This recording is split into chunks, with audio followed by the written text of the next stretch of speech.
Young rebel star fans అందరికీ స్వాగతం సుస్వాగతం.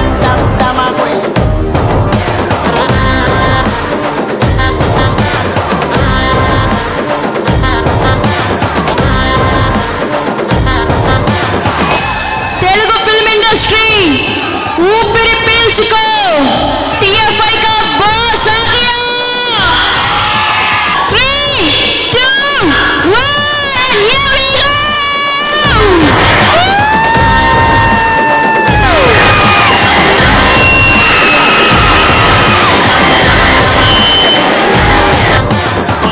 అందరికీ సంక్రాంతి శుభాకాంక్షలు. విమానంలో ఇది లాంచ్ చేయడానికి దే ఆర్ వెరీ హ్యాపీ. ఈ cinema will different range. So మీకు రెగ్యులర్ అప్డేట్స్ ఇస్తూ ఉంటాము ఈ ఇయర్ అంతా. ఈ సినిమా మీకంటే ఎక్కువగా హీరో గారు మీకు ఆయన్ని ఎలా చూడాలనుకుంటున్నారు, అలా చూపించదలుచుకున్నారు. అంటే ఆయన ఎన్ని రకాలు చేయగలరు, అన్ని రకాలు ఇందులో చేస్తున్నారు. మీకు ఎప్పటికప్పుడు అప్డేట్స్ ఇస్తూ ఉంటాను, ఎప్పటికప్పుడు మిమ్మల్ని ఎగ్జైట్ చేస్తుంటాను. ఎప్పుడు మటుకు అప్డేట్ ఈ రెండు